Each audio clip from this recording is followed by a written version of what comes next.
So, bago po tayo magpatuloy sa ating book study on First Thessalonians, sabi po ng nanay ko, never start your speech with an apology. Wala na po yung nanay ko, so hindi na niya ako mapapalo. But I feel that I have to correct myself because on July 5, yung sa sermon, nabanggit ko po si Philemon. At sinabi ko na si Philemon ay slave. Mali po si Philemon po yung owner nung slave. At yung slave ay si Onesimus. At si Philemon ay naging Kristiyano, naging wealthy leader po siya sa Colossian Church. Si Onesimus naman, pinagnakawan siya. Tumakbo, nahuli. Nakakasama sa preso ni Pablo na share ng gospel at naging Kristiyano rin. Kaya sumulat po si Pablo kay Philemon, binabalik ko na sa Onesimus, tanggapin mo. Kasi kapatid mo na yan. Kaya si Pablo po ay na-encourage sa pag-ibig na naranasan ni Philemon. At inaasahan niya na tatanggapin niya si Onesimus bilang kapatid na rin, hindi lang slave. So sa ating pong 3 chapters ng Thessalonians, ano po yung salient points na nakita natin? Una, nakita natin kung gaano kamahal ni San Pablo yung mga taga-Thessalonica. Ang turing niya sa kanila ay mga anak. Siya, ang tawag niya sa sarili niya ay father and mother to them. No po, nakita natin yan. Nakita rin natin na yung Thessalonians naman very positive po. Sila nga ay naging model para sa buong Macedonia, buong Achaia, ang kanilang pananampalataya ay nakilala. At si Pablo ay nagpahiwatig ng kanyang concern doon po sa mga Thessalonians kasi baka sa tindi ng persecution, pag-uusig at paghihirap ng mga Kristiyano, mga humaharap sa Kristiyano doon, baka sila ay nagkalayo-layo na o lumayo na sa pananampalataya. Lalo na po, maraming nagmamarites kay Pablo. Sabi nila, si Pablo ay nandyan lang para kumita. So nag-aalala siya po doon. At dahil dyan, ang ministry niya mula sa malayo ay, una, pinadala niya si Timothy para i-encourage ang Thessalonian Church. At bumalik si Timothy at nag-report ng maganda, kaya sumulat naman siya, itong sulat na to sa Thessalonians, at nagpatuloy ang kanyang pananalangin para sa kanila. So dumako tayo ngayon sa first 2 verses ng chapter 4 na po, na ito. At atin pong, ang binabasa ko siya, ay hindi ko maiwasang isipin yung isang awitin na simula pa nung maliliit na naririnig namin na mga isang hymn na tinuturo sa simbahan na kung saan nagsiserve ang tatay ko at nanay ko. At karaniwan po ang mga awitin, nauuna po daw yung lyrics, tapos nilalapatan na lang ng tono. Pero kakaiba po ang nangyari sa hymn na to. Dahil noong 1915, nag-compose po itong mama na to ng isang tune, siya si Carl. Pero yung tune na yun, 2 years na, wala pang letra. So pinadala niya kay Thomas Chilson, na isang poet, Makata. Kilala niyo ang ginawang poem niyan si Chisholm kasi siya po yung nagsulat ng Great is Thy Faithfulness. Siya po yun. Pero nung matanggap niya yung mga pyesa galing kay Carl, sinuli niya agad. Sabi, hindi ka ako marunong niyan. Poet, nagsusulat ako ng poems, pero yung may tono na, tas lalapatan ko ng salita, hindi ko kaya yan, never ko pa nagawa yan. Sabi ni Carl, pinag-pray ko yan Ikaw ang binigay ng pangalan ng Lord sa akin, binalik. Yung mga pyesa, nung panahon po, wala naman chat-chat na ganun, walang MP4.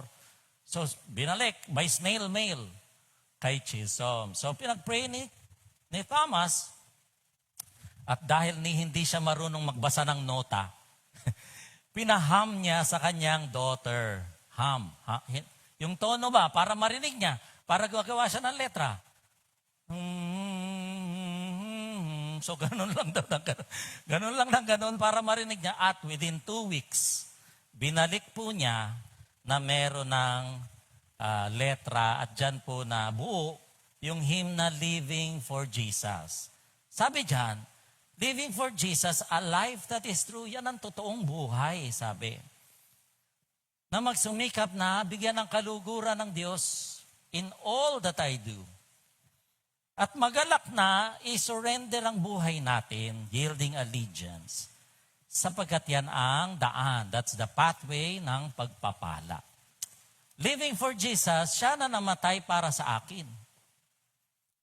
Bearing on Calvary, hindi lang kasalanan, ano pa? Kahihiyan na dulot ng kasalanan. Yung pag-ibig na yan na nakita ko sa krus ng Kalbaryo constrains me o humihikayat sa akin na tumugon sa kanyang tawagin. Na ano yun? Na sumunod sa kanya. Living for Jesus, saan man ako dumako. Gawin man ano man ang aking responsibilidad sa ngalan niya.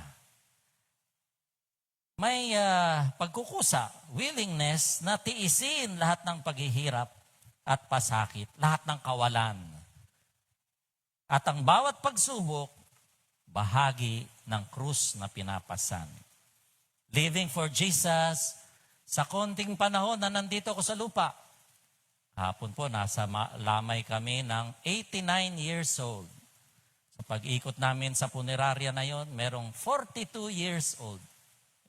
Hindi natin alam kung hanggang kailan. But sabi dito, na ang kanyang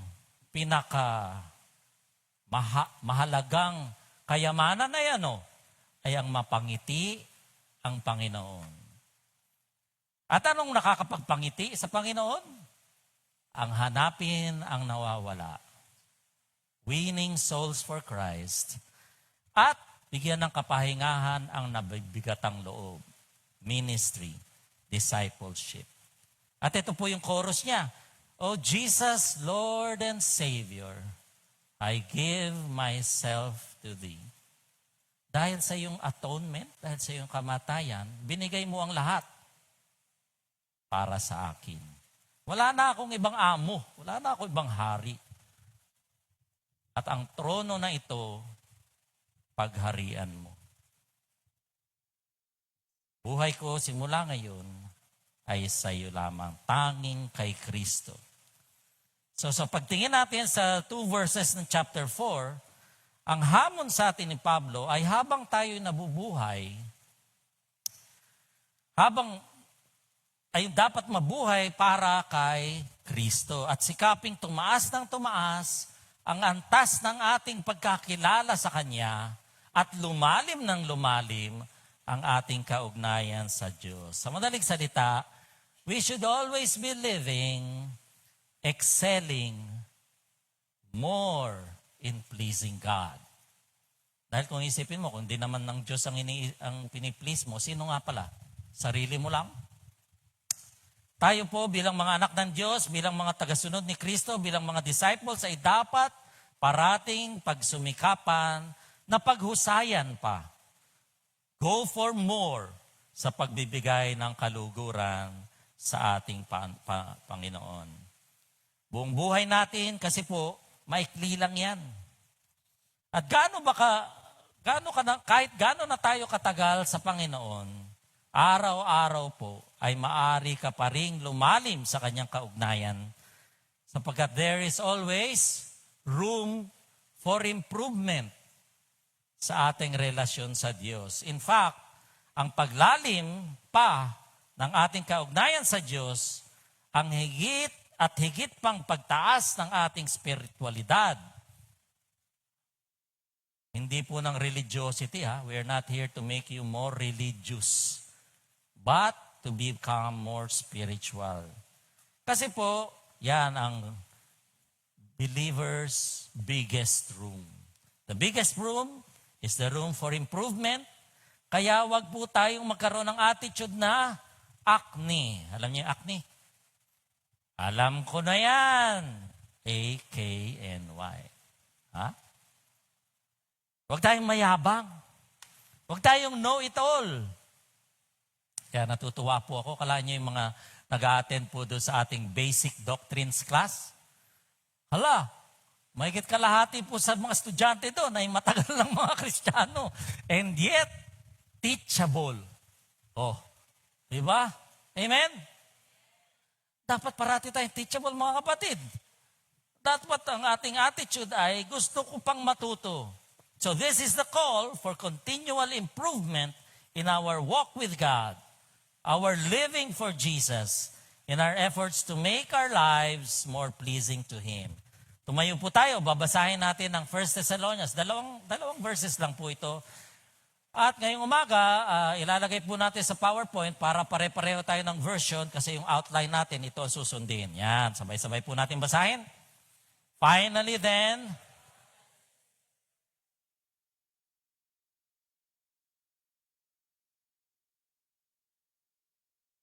as how? Just as you, that you, for you know,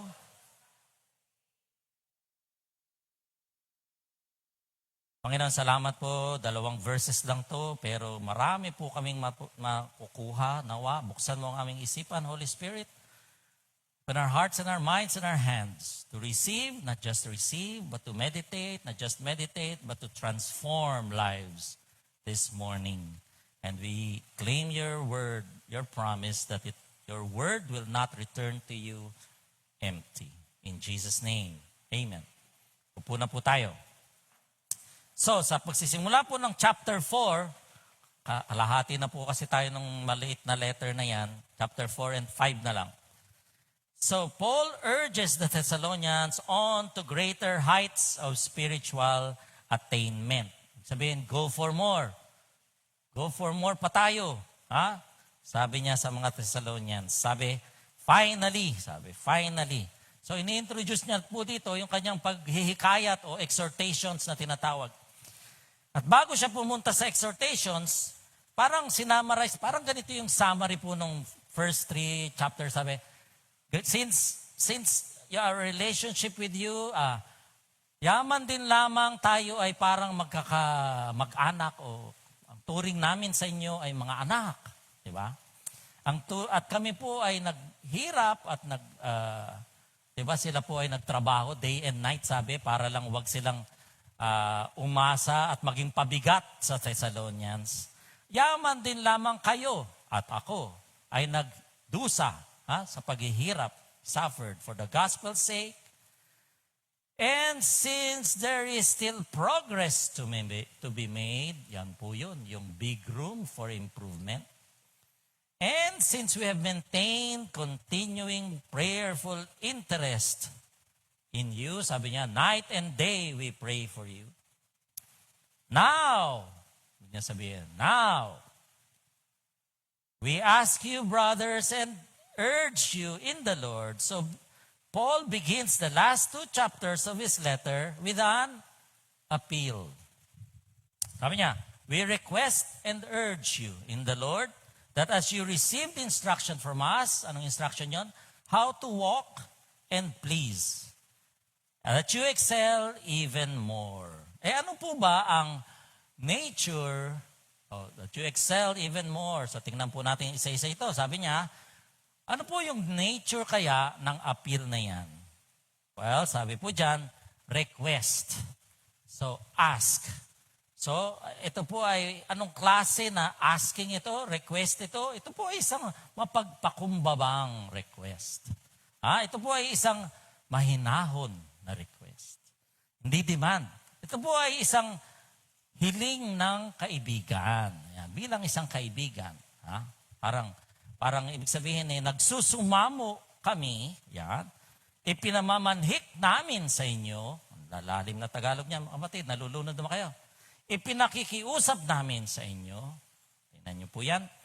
So, ibig sabihin, walang sapilitan, walang banta, hindi guilt trip, hindi utos, hindi demand, halos begging na po ito. Ano po? But, aside from request, sabi niya, we request you and what? And we urge you. Ano naman yung urge? We exhort you. Sabi niya, ano naman yung exhort? Alam niyo, pwede namang mag-demand si Paul kasi apostle siya. Pwede niyang i-command na lang, hoy, pagbutihin niyo Hindi. Ito po ay parang authoritative apostolic plea. Meaning, it is more than a request. Ha? Parang medyo mas forceful ng bahagya lang kaysa sa isang request. But less than a command. Less than a command. No? So hindi siya utos, hindi siya command. No? More than a request. Kasi ayaw niya nga mag-impose, ayaw niyang mamilit. Kasi mayroon naman pong basis yung kanyang request na yan. But it's less than a command para hindi napipilitan lang. Kahit na pwede niyang i-command. At si Paul po, karaniwang ginagamit yung word na yan, yung urge. Binasa nga kanina ni Pastor ni Kuya Ivan, yung Romans 12, verse 1. Ano pong sabi ito sa, I urge you, therefore, I urge you, brothers and sisters. Sabi? By the mercies of God. Sa Ephesians chapter 4, ganun din. Sabi niya, therefore, I, the prisoner of the Lord, urge you to walk in a manner worthy of the calling to which you have been called. So para po itong isang diplomatic imposition. Hindi naman imposition, kundi parang with diplomacy ang kanyang pag-exert ng kanyang authority. Alam nyo, hindi daw po ganito ang tono ni Pablo sa sulat niya sa mga taga-Galacia. Sa Galacia daw po, pag-aralan natin minsan yan Galacia naman. Ay nako, tinawag pa nga niya yun ng mga you foolish Galatians. Sharp ang rebuke. Hindi po dito sa Thessalonians. Kasi ang turing niya, mga anak, mga kaibigan, very dear, very endearing po siya. Tayo rin mga kapatid, sa ating mga pina-follow up, sa ating mga pinagtsatsagaan, sa ating mga pinagpe-pray na madalas sa Panginoon. Ang role po natin ay ipaliwanag ang salita ng Diyos, ipakita kung gaano kalaki ang pag-ibig ng Diyos sa mga tao, himukin sila, encourage sila na mamuhay ng mahusay at nakalulugod sa Panginoon. Wala pong sapilitan. Walang guilt-tripping. Pag-pray lang natin, kasi pag gumalaw naman ang Holy Spirit, kahit hindi mo kulitin, ay pupunta po yan. Yan po ay magkocommit sa Panginoon. Patuloy lang pong ipag-pray. Ganon po kahalaga ang prayer dyan. Si Jesus po, ni minsan, sa pagtawag niya ng mga disciples, walang sapilitan. Kung babasahin niyo ang mga ni Jesus, parating if anyone wants to come and follow me, let him deny himself. May if, kung gusto mo. Pero, hindi siya namimilit, pero siya ay nanghihinayang. Ganon din tayo mga kapatid. Huwag tayong mamilit, pero nanghihinayang tayo, kaya ipagpe-pray pa rin po natin. But what is the content of this appeal? Ano po yung sabi? Instructions as to how you ought to walk or live. At paano daw tayo dapat mag-walk? In a manner as if Christ Himself is walking. After the Spirit and not after the flesh. According to the Word, which is the standard of faith and practice. No? So 1 Peter po, chapter 2, verse 21. Babasahin ko sa inyo, listan nyo nga yan. 1 Peter 2:21. Sabi dito ni Peter, to this you were called because Christ suffered for you, leaving you an example that you should follow in His steps. Para daw po tayo ay sumunod sa kanyang mga yapak ba yun? Yapak. Walk in the Spirit and you will not carry out the desires of the flesh. So sabi dyan, walk and please. Dalawa po yun, Walk and please. So yung walk natin should be pleasing to God. Sabi. Pero magkahiwalay And the second one is, and please God. Sabing ganyan. So, doing things in a way that God approves of. Yung pong okay sa Lord, yung nakakapagpalugod sa Kanya.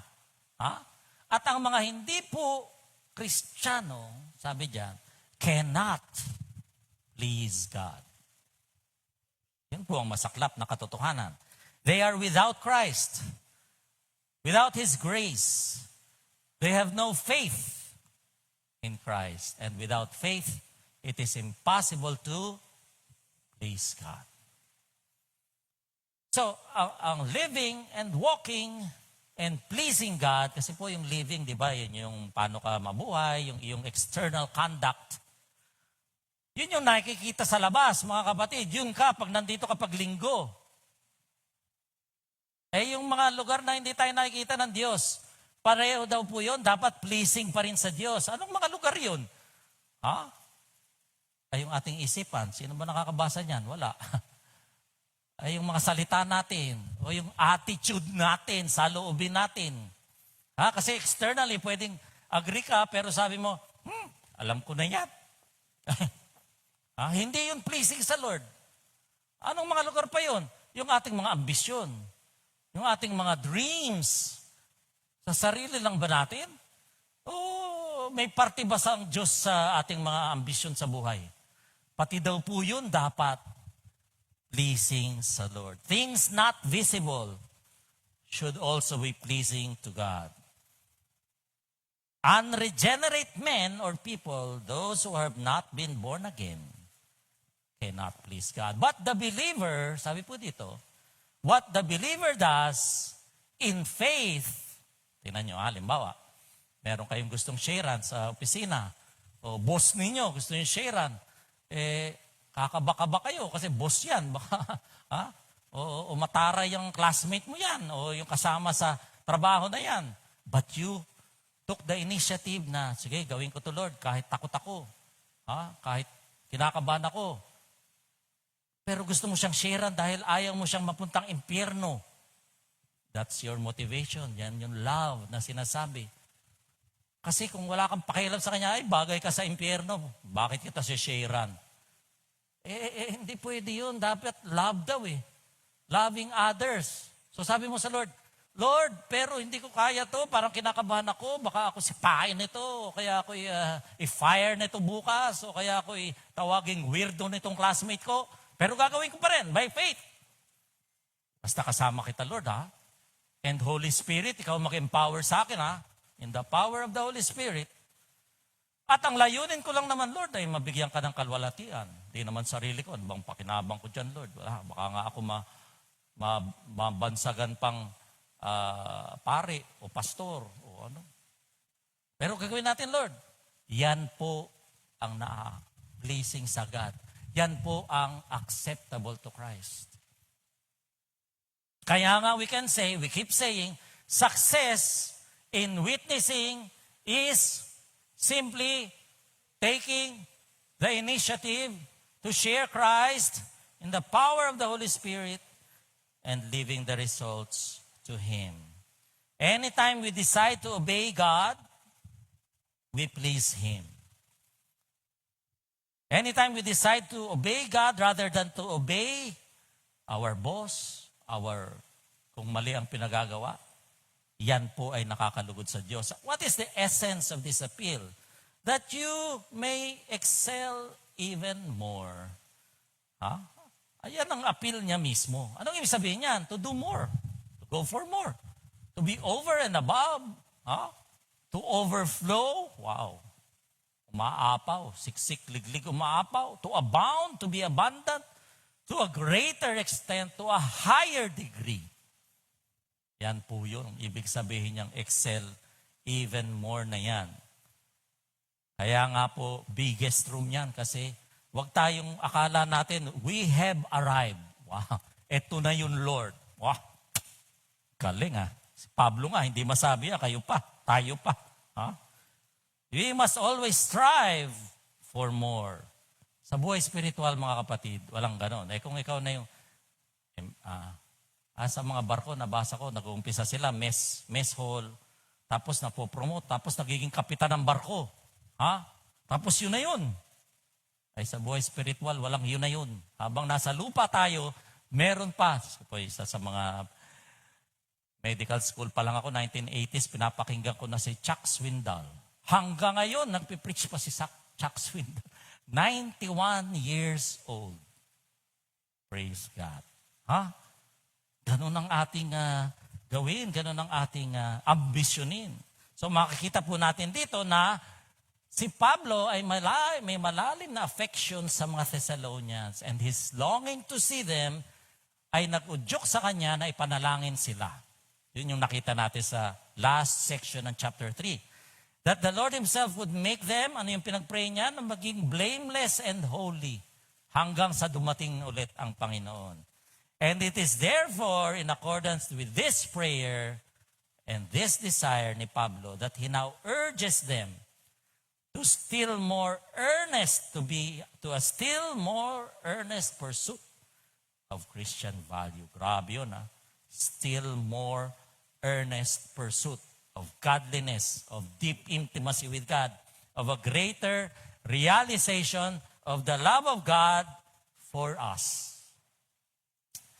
At kapag nandun na yung realization na yun, a greater sense of love for God, and a deeper sense of a depth of gratitude towards God, that leads us to what? To a total surrender, full, unconditional, uncompromising surrender, submission to Jesus Christ. Moment by moment. 24/7, 365. 366 kung leap year. Yan po ang ating layunin. A constant feeling and empowering of the Holy Spirit in our lives, because our lives should always strive to excel in pleasing God. But Paul not only makes an appeal, he also has words of affirmation for the Thessalonians. Sabi niya, but just as you actually do, sabi niya, magpursige pa kayo na maging malapit sa Diyos. Ganyan. Pero, you are actually doing it already, sabi niya. Kaya nga sabi niya, there's room for more, substantial progress. So, sinasabi ni Pablo na meron na kayong nangyayari na sa atin, but we can still excel even more. At sa letter na to, maraming beses po na in-affirm ni Pablo ang mga Thessalonians. Nakita natin ng first chapter, sabi niya, we remember, yung mga Thessalonians daw, meron ng work produced by love, by faith, labor prompted by love, endurance inspired by hope. Sa verses 6 to 9, nakita natin that they were imitators of Paul and of the Lord Jesus Christ. So yung witnessing nila, yung model nila, narinig na sa buong Macedonia. Sila mismo nag-share ng gospel at kilala sila na nagbago ng buhay mula sa pagsamba sa mga idolo, idolatry, to a living God. Sa chapter 3, verse 6, sabi niya, good news ang dala sa amin ni Timothy. Sa verse 8, sabi niya, you are standing firm in the Lord. At sa chapter 4, makikita natin, sabi niya na you do love all of God's family. So sabi dito, Paul was commending them for their present and past walk with God, in order to persuade them and encourage them to go for more. Tayo mga kapatid, kahit papano, nagbago naman tayo kahit konti. Amen? Meron. Dapat meron, Kahit konti, may pagbabago na sa atin. Sana mahalata ng mga asawa natin. Pero lahat po tayo, may malaki pang room for improvement. Si Pablo nga, mga kapatid, church planter, nakita natin. New Testament writer, disciple maker, mga doktrina natin, halos galing sa mga sulat niya. Ano sabi niya sa Philippians, chapter 3, verse 12? Sabi niya, not that I have already obtained it, or already have been become perfect. Sabi niya, hindi pa ako naka-arrive. Si Pablo na yan, mga kapatid. But I press on, sabi niya, in order that I may lay hold of that for which also I was laid hold of by God in Christ Jesus. Sabi niya, pressing on, moving on from the past, pressing towards the prize of the upward call of God in Christ Jesus. At bakit niya po masasabi ito sa mga Thessalonians? Because He has authority. The authority comes from the Lord Jesus, sabi. By the authority of the Lord Jesus. Sabi niya, you know. So, paalala lang natin, memory. Kailangan pa bang i-memorize yan? Kailangan mag-memorize sa aming doctrines class. Next week, doctrines class. Baka may surprise quiz naman na i-announce ko na ngayon. Ay, ano ma-surprise? Alam na natin kung ano yung, alam na this, kung anong instruction sabi niya. May instructions kami binigay sa inyo kung paano mamuhay. At ang instructions na po na yan, yung salitang yan, ay parang commands na rin, parang authoritative charge as in used in military. Instructions na yan. But these instructions were not from me, sabi niya. These were from Paul. This is not from Paul, but from the Lord Himself. Sabi sa 1 Peter 4, verse 11, if anyone speaks, they should do so as one who speaks the very words of God. Mga kapatid, nawa, sa church na to, hindi ang main attraction natin ay yung kantahan, kasi mga sintonado, ako sintonado. Wala naman tayong magagandang boses. No? Maganda siyempre na maganda tayo kumanta dito. Maganda ang ating sounds. Sinisikap natin pagbutiin yan mga kapatid. Pero sa simbahan na to, dapat ang attraction, ang main attraction is what? The Word of God. Sinisikap natin mapagbuti ang pagsasalita at ang pag-expound sa Word of God mga kapatid. Dahil yung mga kanta, well, nakaka-influence. Nakakaiyak nga po. Iyakin po ako sa kanta, promise. Kanta lang, umiiyak ako. But the transformation comes from the Word of God. So when you share the gospel, share it as the words of God Himself. Yung authority, hindi sa inyo. Yung authority sa Lord. Binigyan tayo noon, salita ng Diyos, ibahagi natin, share it as the Word of God. Be confident when you teach, when you share, when you preach. These are not my words, but Jesus' words. The Word of God. As the Lord, the supreme authority and master. In effect, Paul was saying, you did receive from us instructions, the rules of a holy life. And you are living them. Meron progress, Kayo po ay, But that to a very, malaki na ang pagbabago na nangyari sa ating mga buhay, sabi ni Pablo. But we beg you, and we encourage you. Grabe. Si Pablo na yan, nag-beg, nag-encourage sa atin. On the faith of Christians. Ang dami nang namatay na Kristiyano, mga kapatid. Ang daming inuusig, daming tinotorture for Christ. To be still more lavish in what? In your self-denial.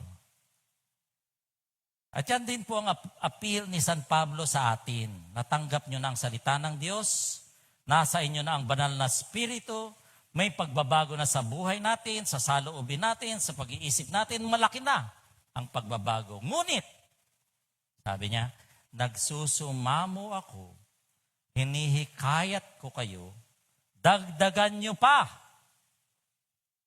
ang inyong pagsuko ng mga sarili ninyo sa Panginoon. Parang ganito po yan kung ating susubukang i-drawing. Sa 1 Thessalonians chapter 4 verse 1, sabi niya, excel more in pleasing God.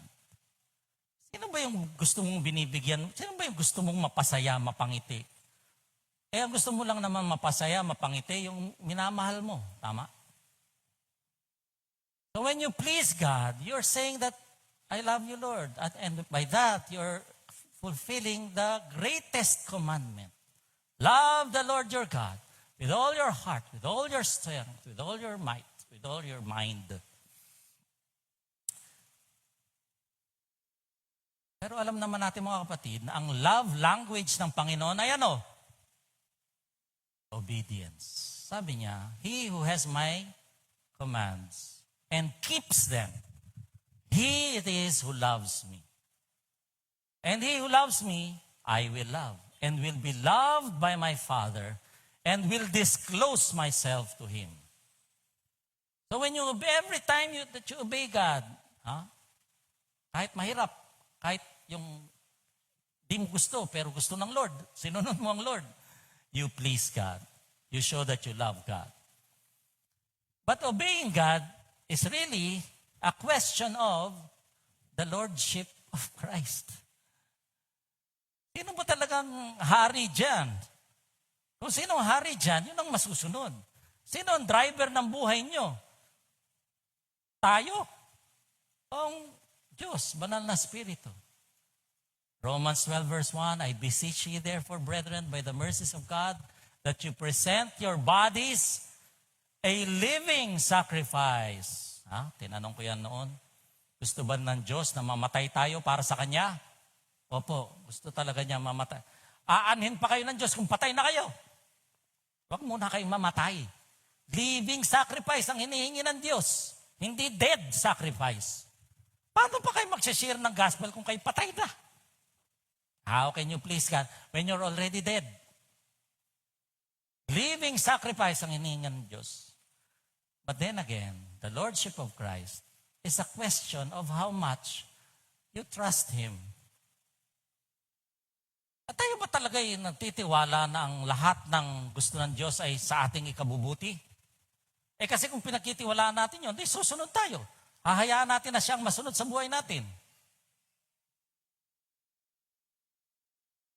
Without faith, it is impossible to please God. Natutunan namin sa basic doctrines. Blank is the only way to grow as a believer. Ay, may nag-memorize na. Alam nila na may test. The only way to grow as a believer is to trust God. To trust God. Ngayon, may nagtanong naman sa akin, Dok, paano po ba mapalakas yung faith ko? Ay, may sagot din ng Panginoon dyan. May sagot din sa Bible dyan. Faith comes from hearing, and hearing by the Word of God.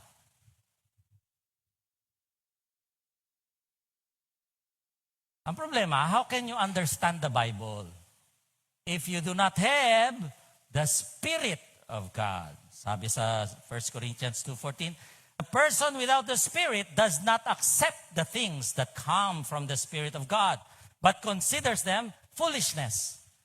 He cannot understand them because they are discerned only through the Spirit.